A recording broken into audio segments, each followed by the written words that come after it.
I know exactly what the title sounds like. I said my ex was a 10 in bed and my husband was a 2.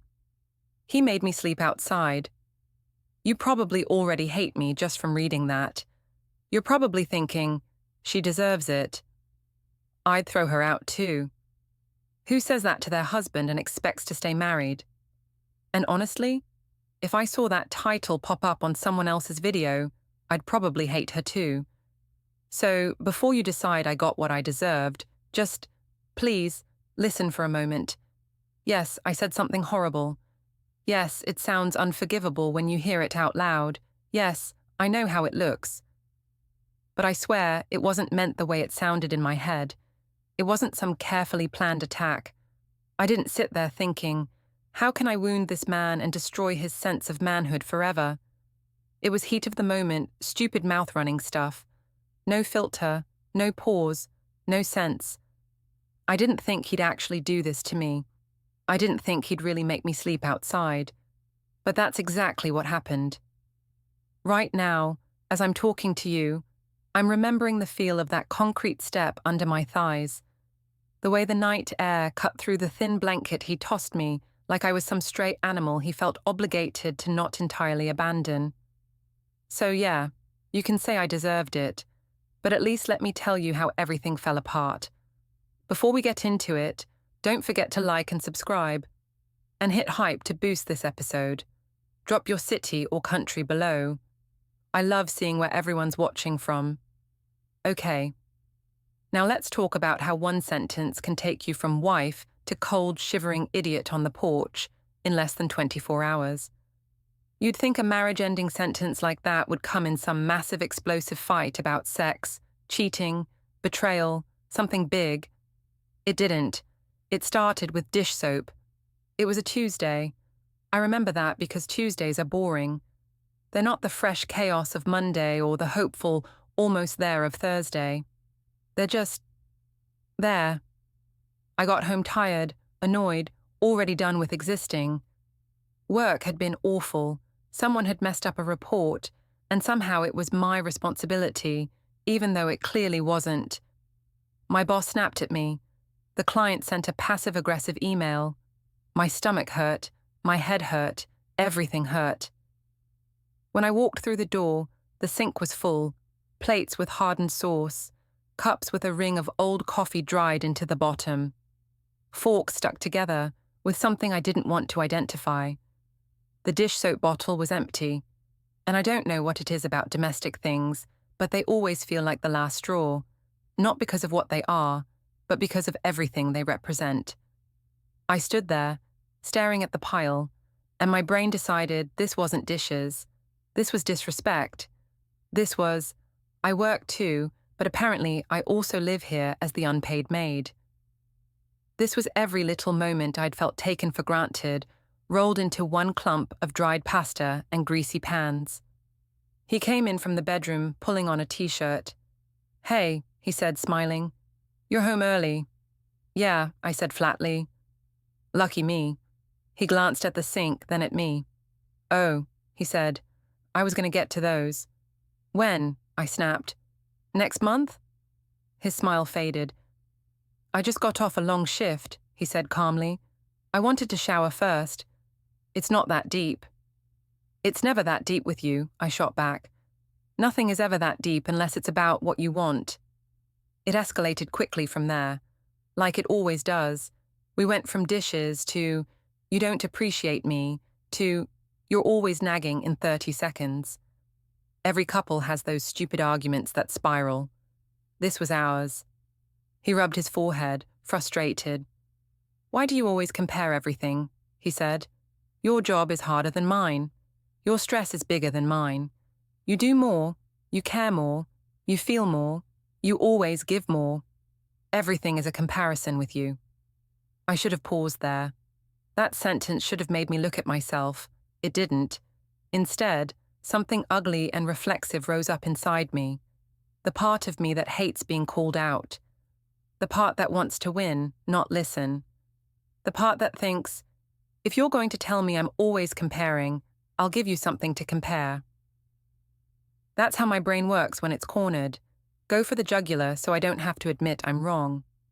So when he said, "Why do you always compare everything?" I fired back, "Because my ex was a 10 in bed and you're barely a 2. The words came out so fast I almost didn't believe I'd said them. Cold, sharp, unfiltered. It was like watching myself from outside my own body. I saw my lips move. I heard the sentence hanging in the air, ugly and heavy and irreversible. There was a moment of absolute silence afterward. Not the regular kind. It felt like the air itself dropped to the floor. His mouth opened slightly, but no sound came out. If he'd yelled, I think I would have handled it better. If he'd raged, thrown something, shouted a string of curses, it would have given me something to push back against. I could have latched onto his tone or his words and turned it into a both of us are wrong moment. Instead, he went completely still.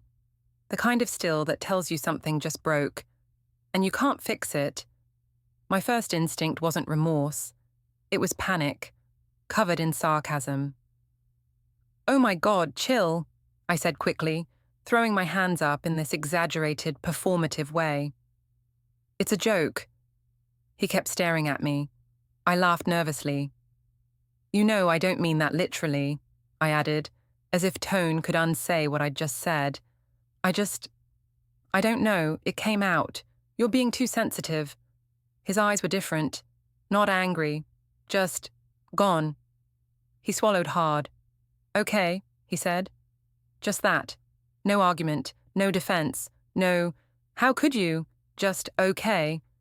Somewhere deep inside, in a place I was not ready to acknowledge yet, something twisted. But my mouth kept talking, because my pride runs on autopilot. "It's not like I keep a scoreboard," I babbled. "I don't sit there giving you ratings. I just said it because you kept going on about comparisons, and it slipped out. Everyone exaggerates during fights.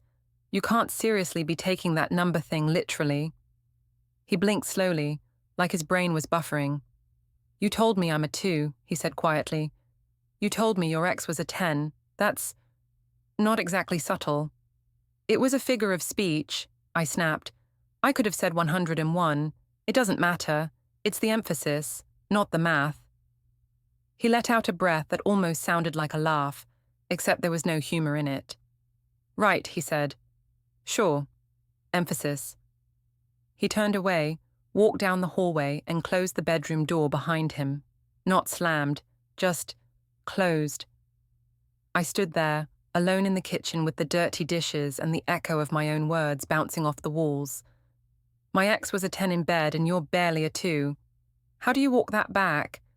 At the time, I told myself it was simple. You just don't let it become a big deal. You call it a joke. You call him too sensitive. You move on. Because that's how I'd survived my whole life.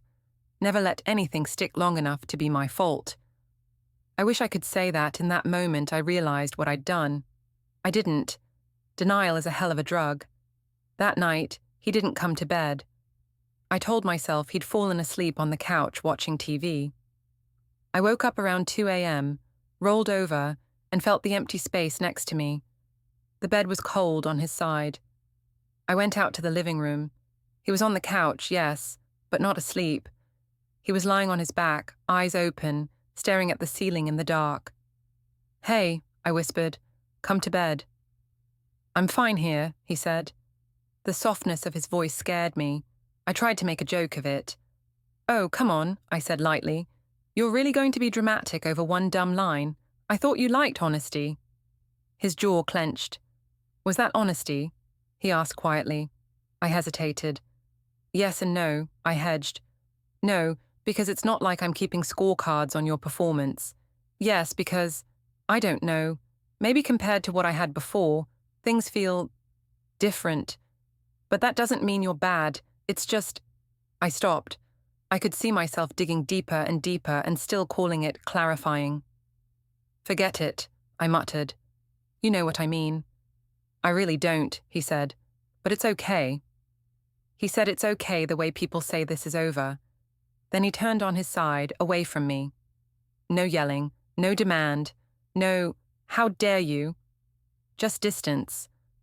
It only really hit me the next day. He moved through the house like I was a roommate he was cordial with, not someone he had seen naked and promised a life to. Do you need the car? He asked in the morning, not looking up from his coffee. No, I'm fine, I said. Are we going to talk about last night? What is there to talk about? He replied calmly. That was worse than a fight, because a fight would have meant there was still something to fight for. This felt like the opposite, like he'd taken something important and quietly packed it away where I couldn't reach it. I did what I always do when something hurts too much to look at. I decided it wasn't my fault. He knows I didn't mean it, I told myself. We've been together for years. He knows how I talk when I'm pissed. He's acting dramatic, I added. Men joke about women's bodies all the time. If I can take it, why can't he? All couples joke about stuff like this, I concluded.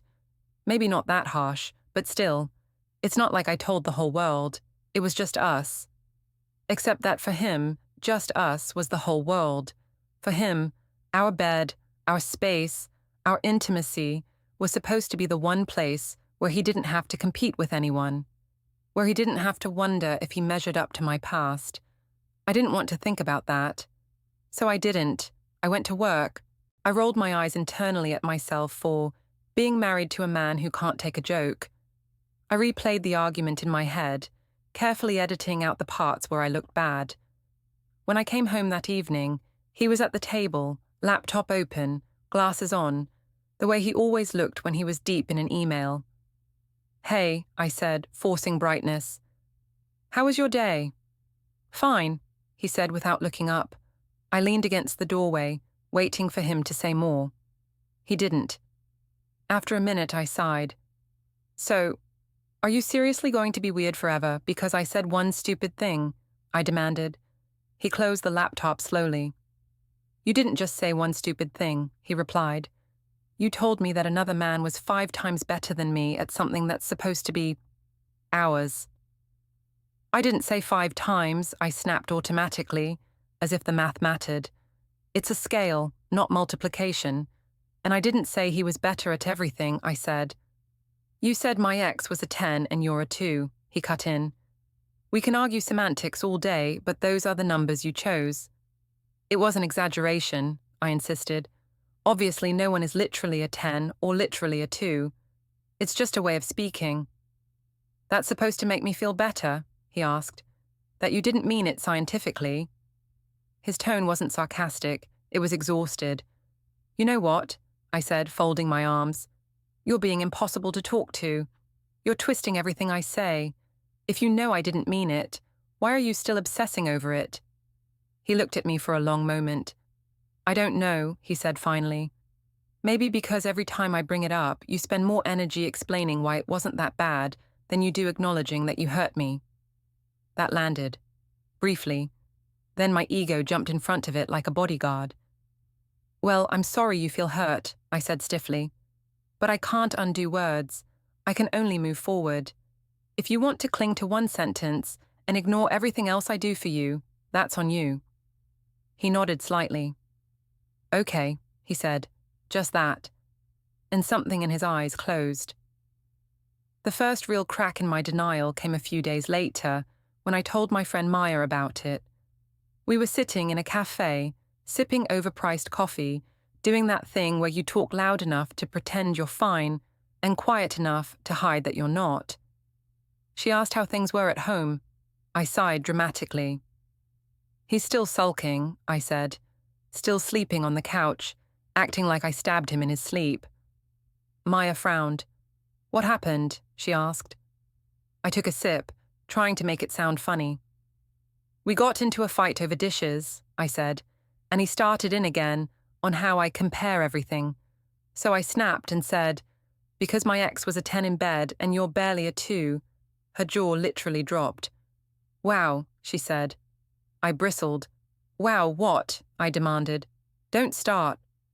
You told your husband he's a 2 in bed, she said slowly, compared to your ex being a 10, during a fight. It wasn't a TED talk, I said defensively. It was a moment, heat of the moment, People say things, and obviously it's not a real rating. I was just making a point. What point? She asked. That he makes everything into a comparison, I said. So I did too. I was being dramatic. Yeah, she said. That's one word for it. I rolled my eyes. Oh, come on, I said. You know how people are. My ex did this, my ex did that. Everyone compares.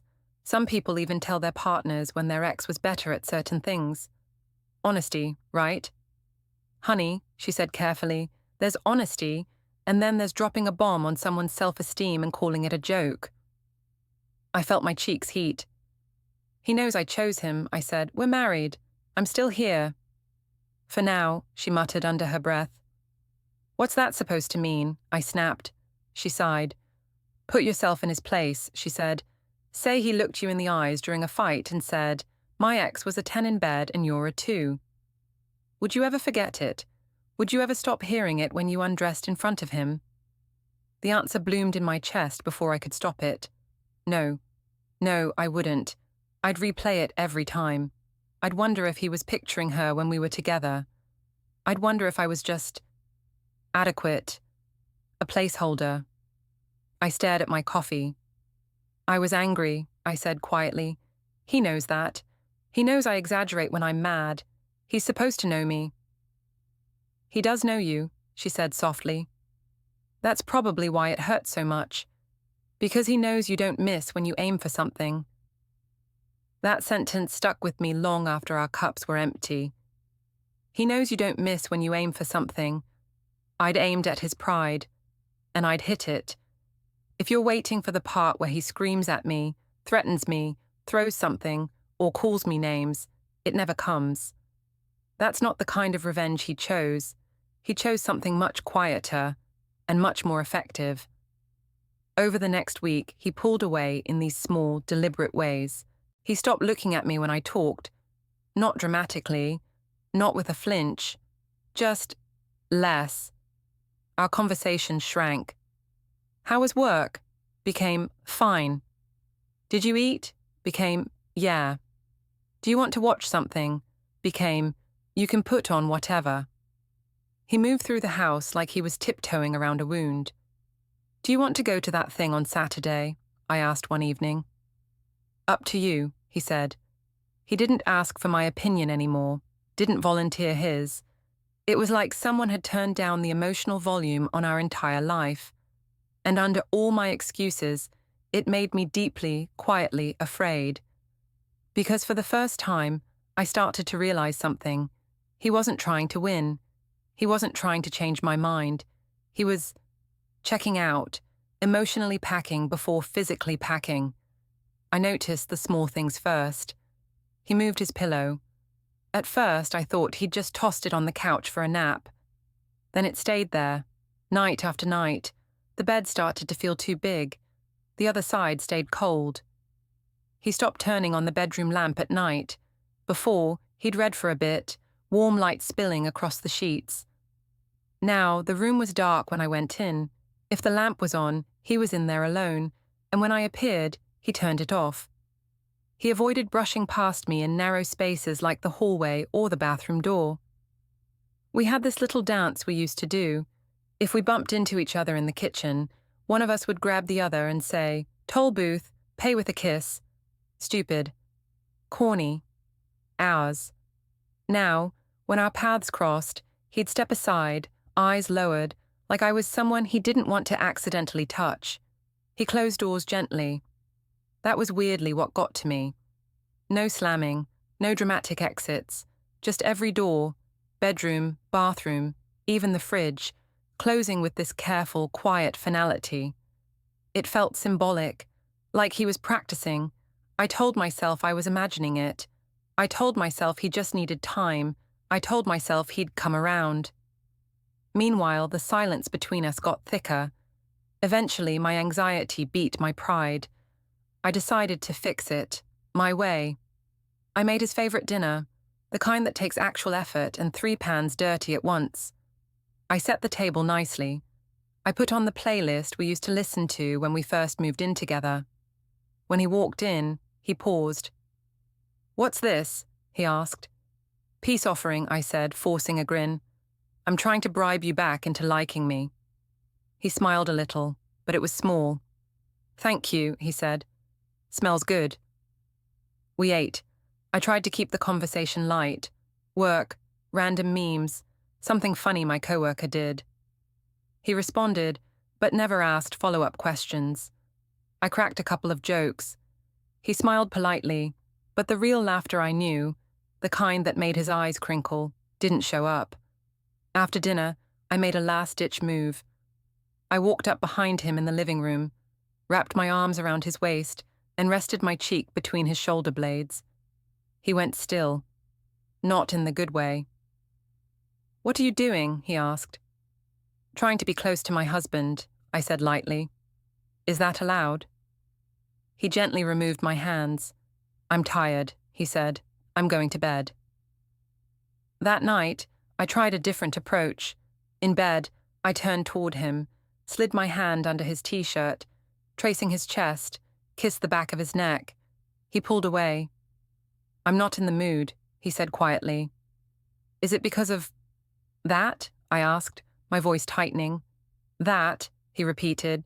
"You mean when you told me I'm a 2? "It was a joke," I said, desperate. "A horrible one, yeah, but I've been trying to show you that I didn't mean it. I cooked. You're trying to skip the part where you actually own what you did," he said. "You keep doing things around it, gestures, but you never once really sat with what you said." I swallowed. "I told you I was sorry," I protested. "You told me you were sorry that I took it that way," he corrected. "That's not the same thing." His back was to me. I stared at the darkness and felt anger rise up again, hot and familiar. "You want me to grovel?" I snapped. "Is that it? You want a dramatic monologue? Fine, I'm a monster. You're the victim. Congratulations. Can we move on now?" He was silent for a long time. Then he said, "You know what's crazy? At this point, I don't even want an apology. I just want to stop hearing you tell me why it wasn't that bad." He got up, grabbed his pillow, and walked out of the room. I lay there, alone, staring at the shape of him missing, and for the first time, the thought crept in fully formed. What if he really leaves? Not just the bed, the whole thing. The actual breaking point came on a night that started like any other bad Tuesday and ended with me outside, freezing, staring at a locked door. It didn't start with a fight. It started with something much worse. Calm. We'd gone through another week of awkward, half-functional coexistence. He slept on the couch more often than in the bed.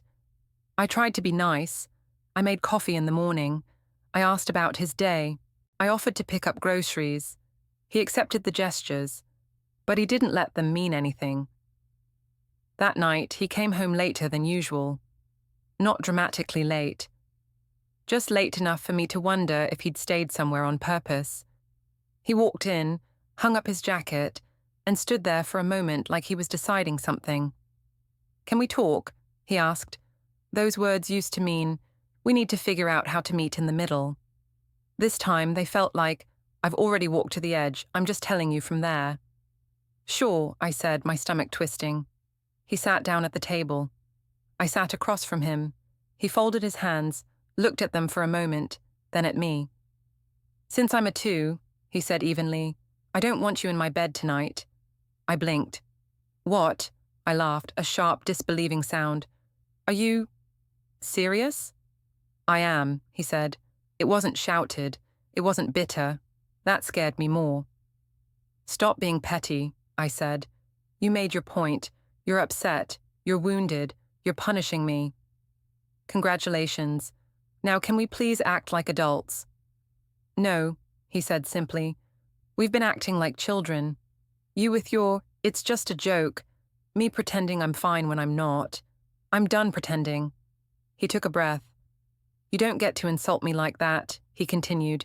"Make it clear that I am a distant second to someone you used to sleep with, and then crawl into my bed like nothing happened. I can't do that. I won't do that." "Your bed," I repeated, incredulous. "It's our bed." He held my gaze. "Tonight," he said, "it's mine. You are not welcome in it. My chest felt tight. You're twisting this into some power game, I snapped. You're being cruel now. You're doing exactly what you accuse me of, humiliating me. He tilted his head slightly. Is it humiliating? He asked quietly. To be told you're not wanted somewhere you thought you had a secure place? To feel suddenly displaced, like you don't belong in the most intimate part of your own home? I opened my mouth. Nothing came out. Imagine that, he murmured. Then he stood up. I'm going to bed, he said. Good night. He walked down the hall and closed the bedroom door behind him.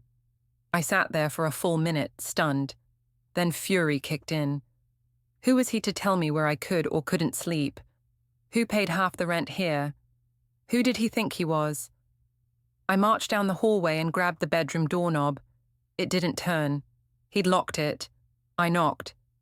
Open the door, I demanded. This is ridiculous. Silence. Open the door, I repeated, louder. Nothing. Okay, you know what? I snarled. You want to play games? Fine. I went to the little bowl near the entryway where we kept spare keys. I grabbed the tiny silver key for the bedroom lock. I fit it into the doorknob, turned. Nothing. It didn't fit. My stomach dropped. He'd changed the lock. When? How long had he been planning this? My knocks turned frantic. Open the door, I yelled, pounding on it with the side of my fist. This is insane. You changed the lock. Are you out of your mind? His voice came through, calm and muffled. Go sleep on the couch, he said. You've made it clear I'm not good enough for you in bed. You'll survive one night without me. You can't lock me out of my own bedroom, I screamed. We pay for this place together. This is not just your space.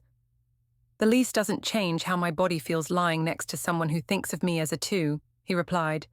I'm done pretending your words didn't land. I felt tears burn the back of my eyes. This is emotional abuse, I shot back, because when I'm cornered, I reach for big labels. You're punishing me on purpose. You're trying to control me. I'm setting a boundary, he said quietly. You don't get to throw bombs and then act shocked when something explodes. I slid down the door, pressing my forehead against the wood. Please, I whispered. Can we just talk about this properly? No more jokes, no more numbers.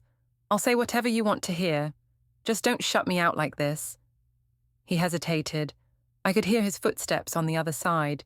For a second, I thought he might open the door. Then he said, I don't want you in here tonight. The finality in his voice stole the breath from my chest. I stumbled back down the hallway, choking on a mix of rage and humiliation and fear. Fine, I thought. Fine. He wants to play like that. I'll sleep on the couch. It wouldn't kill me. I grabbed a blanket, threw myself onto the couch, and tried to convince myself I still had power. But every creak in the house, every shift of light under the bedroom door reminded me that there was a line now. And I was on the wrong side of it. I don't know how long I lay there, staring at the ceiling. At some point, my eyes started to sting. My throat hurt. My chest felt tight like someone was sitting on it. Maybe an hour passed. Maybe more. Finally, exhaustion started to pull me under. I must have drifted off a little, because the next thing I remember is the sound of footsteps. I opened my eyes. He was standing near the couch. For a moment, hope flared. Maybe he'd changed his mind. Maybe he'd come out to say, "This is stupid, come back to bed." He was holding something in his hands, a folded blanket, a pillow. He walked past the couch, past me. He set the blanket and pillow down in the hallway, right in front of the bedroom door. I sat up. "What are you doing?" I asked. He looked at me. His face was unreadable. "You can sleep out here tonight," he said quietly. "That's still more than you gave me." I stared. "You have got to be kidding me," I said. "The couch isn't enough. Now you want me to sleep on the floor?" "You wanted to make me feel small," he replied. "You succeeded. Now you can sit with that feeling for a bit." "This is petty," I spat. "This is insane. Do you realize how insane this is?" He shrugged slightly. "You called your ex a 10 and me a 2, he said. "Remember, that's what's insane." It was a joke, I repeated desperately. How many times do I have to say it? He shook his head. The first time you said it, it was a joke, he said. Every time you defend it afterward, it becomes a little less funny. He turned and went back to the bedroom. The door closed. I sat there on the couch, breathing hard, staring at the blanket on the floor. I could have ignored it. I could have stayed on the couch out of sheer stubbornness. But stubbornness wasn't winning this time. Pride had gotten me exactly here. Pride had turned my mouth into a weapon and my bed into a bargaining chip. And now pride was useless. I slid off the couch, picked up the blanket and pillow, and carried them back to the hallway like I was carrying evidence of my own stupidity. I lay down on the floor. It was harder than I expected. The wooden boards pressed against my hip bone. The bedroom door was inches from my face. I could hear him moving inside, the sound of him existing without me. I stared at the crack under the door until my eyes blurred. Eventually, I dozed off. Light, uncomfortable sleep that kept breaking every few minutes. I thought that was the worst of it. I was wrong. Sometime later, an hour, maybe more, I woke up to the sound of the door unlocking. I blinked, disoriented, the blanket twisted around my legs. The door opened part way. He stood there, looking down at me. For a second I thought, he's going to ask me to come in now. He didn't. His expression was exhausted, defeated, too calm. No, he said quietly, not even here. I pushed myself up on my elbows. What? I croaked. You shouldn't sleep here, he said. Right outside my door. That's still too close. He gestured down the hallway, toward the front door. Outside, he said. The word didn't compute at first. You mean the living room? I asked, confused. Or, he shook his head. The front steps, he clarified. I laughed. I actually laughed. You can't be serious, I said, my voice rising. You want me to sleep outside? Are you out of your mind? He held out my jacket, the heavy one. You made it clear I'm not good enough for you, he said softly. I don't want you in my bed. I don't want you outside my door acting like a victim. You want to feel how cold it is when you do that to someone. Go feel the actual cold. That's abusive, I shot back, scrambling for the word like a weapon. You can't kick your wife outside. I could call the police. They'll ask if the door is locked, he said, calm, almost bored. It won't be. You're free to leave whenever you want. I'm not trapping you. I'm just not sharing my space with you tonight. His voice dipped. You didn't think twice about telling me the most intimate part of our relationship is basically worthless, he added. I'm just returning the clarity. I stared at him, heart pounding. You're doing this to hurt me, I whispered. Yes, he said simply. I am. It was the honesty that stunned me. Not the anger, not the idea. The honesty. He wasn't pretending to be noble. He wasn't pretending this was just setting a boundary. He was angry, deeply, deeply hurt, and he wanted me to feel even a fraction of what he'd been feeling since that sentence left my mouth. Please don't make me do this, I said, my voice breaking. Please, I'm sorry, okay? I'm sorry, I was wrong, I was cruel, I was disgusting. Just, don't send me out there, don't make me that person. He watched me for a long moment. I was laying in bed, he said slowly, thinking about all the nights I've lain awake next to you since you said it, wondering if you were comparing me, imagining you lying there, mentally scoring us, feeling like a guest in my own body. His eyes glistened. I can't do that tonight, he finished. I can't share a hallway with you and pretend there's still something gentle between us. He dropped the jacket on the floor next to me. If you want to stay, he said, you're outside tonight. Then he stepped back and closed the door. This time the lock clicked. I sat there, jacket at my knees, staring at the white paint. My choices were clear. I could storm into the living room, grab my keys and leave. Drive to a hotel or a friend's house, call him insane, tell everyone he'd gone too far. Or I could put the jacket on, pick up the last shred of dignity I had, and step outside. I picked up the jacket. Because somewhere under all the anger and humiliation and ego, I knew one thing. He wasn't wrong about how deeply I'd cut him. I stood up, legs stiff, blanket dragging behind me like a defeated flag. I walked to the front door, opened it, and stepped out onto the porch. The air hit me like a slap. It was colder than I'd expected, the kind of cold that makes your nose sting immediately. I sat down on the step. The concrete was unforgiving. I wrapped the blanket around myself, pulled the jacket tight, and listened as the door closed gently behind me.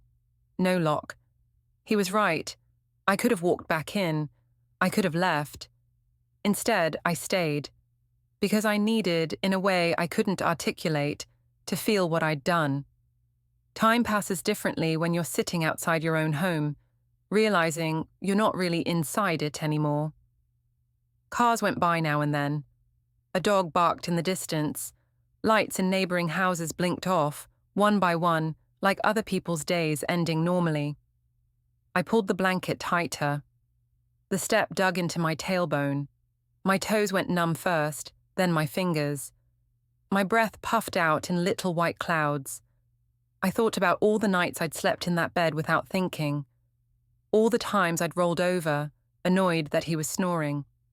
All the times I'd taken his warmth for granted. Inside, I imagined him lying in that bed alone. Not because he wanted to be, but because being next to me hurt more than being by himself. For the first time in our marriage, I felt genuine fear. Not of him, of losing him, really losing him. Not a dramatic threat. Not a, we need to talk or else. The quiet, heavy kind of loss that happens when someone decides in their heart that you're not safe anymore. I thought about that fight, replaying it in my mind like a movie I hated but couldn't stop watching. Because my ex was a 10 in bed and you're barely a 2. The sentence sounded more monstrous every time. I could see it from the outside now. If I was watching someone else tell this story, I'd comment, "You don't come back from that. He's right to be done." But when it's you, when you're the one who said it, you keep looking for loopholes. For a long time, I tried to tell myself, he didn't have to go this far. He didn't have to make me sleep outside. That's cruelty. But another truth kept cutting through. He didn't have to scream. He didn't have to hit anything. He didn't have to threaten me. He just showed me exactly how deeply I hurt him.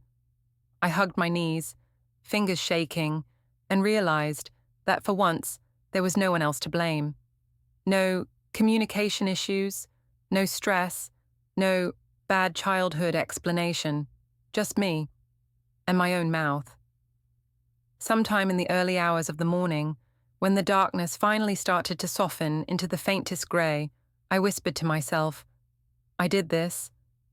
Not the self-pitying, I can't believe he did this to me. The other one, I did this to us. I thought about all the small ways I could have chosen differently.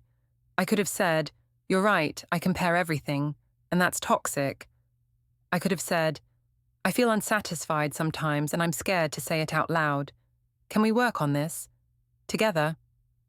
I could have said literally anything other than dragging in a ghost from my past and crowning him 10 over the man who actually shows up for me. But I didn't. I went for the one sentence I knew would stick. And then I spent days defending it instead of dismantling it. If you think this ends with some beautiful reconciliation where I give a perfect apology and he opens the door and we cry and promise to never hurt each other again, it doesn't. We talked after that. Oh, we talked. He opened the door in the morning, saw me still on the step, eyes swollen, hands red from the cold. He didn't look satisfied. He looked broken. We had a long, quiet, painful conversation that didn't magically fix anything. We agreed to counseling. We tried to patch things up. Some days it almost felt like before. Some days it felt like we were two actors playing a couple who used to love each other. I don't know yet how our story ends. Maybe we make it. Maybe we don't. But I know this. That night on the porch, wrapped in a thin blanket, feeling the cold seep into my bones, I finally understood something I'd spent my whole life refusing to accept. You don't get to decide which of your words matter. You don't get to say, I called you a 2 and my ex a 10, but you're not allowed to feel destroyed by that. You don't get to casually throw a bomb into someone else's sense of self and then complain about the mess. So yeah, I said my ex was a 10 in bed and my husband was a 2, and he made me sleep outside. And for the first time in my life, sitting there in the dark, it finally clicked. He wasn't trying to destroy me. He was showing me what it feels like when the person who's supposed to be your warmest place makes you feel like you don't belong there anymore. I wanted to be cruel and call it abuse. But the more I replayed that sentence in my head, the more another, uglier truth settled in. He didn't start this war. I did. With one sentence I can never take back, and no matter how many blankets I pull around myself now, there's a part of me that will always feel that cold.